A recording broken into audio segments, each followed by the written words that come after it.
Hi everyone, it's Christy, and today I have a question that has been quietly bothering me for a long time.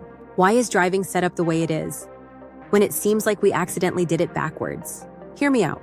In the United States, we drive on the right side of the road. That means the driver sits on the left side of the car. In England and some other countries, they drive on the left side of the road, and the driver sits on the right side of the car. So far, so good. But here's where it gets weird.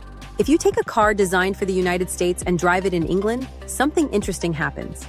When you park the car and get out, you're stepping out onto the sidewalk instead of into traffic. That's safer. A lot safer.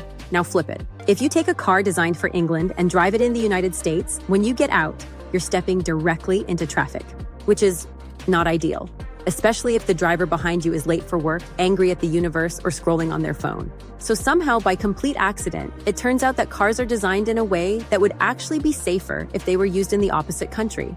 And I just want to know, how did nobody catch this? We've had cars for over 100 years. Entire industries, regulations, safety commissions, crash tests, focus groups, and nobody ever said, hey, maybe people shouldn't exit their vehicles directly into moving traffic. We added seatbelts, we added airbags. We added backup cameras, lane assist, blind spot detection, and cars that will literally yell at you if you look tired. But the basic idea of which side you exit the car on? Nah, let's just hope for the best. What really gets me is that this could have been solved so easily. Either put drivers on the curbside everywhere or design doors differently, or at least acknowledge that we somehow locked in a system where people regularly step into traffic and we all just accepted it.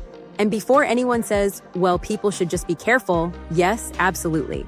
But safety design usually assumes humans are imperfect. That's kind of the whole point. So here we are, decades later, still stepping out into traffic like it's a trust exercise with fate, which brings me to my favorite question. Why isn't this a thing? Why isn't curbside exiting the standard? Why didn't anyone notice this sooner? And how many other everyday systems are quietly backwards, but we're too used to them to question it? If you've ever had one of those moments where you look at something totally normal and think, wait, why do we do it this way? You're not alone. Let me know what you think in the comments, and if you got your own why isn't this a thing idea, I'd love to hear it. And as always, be sure to like, subscribe, and leave a comment to help our community grow.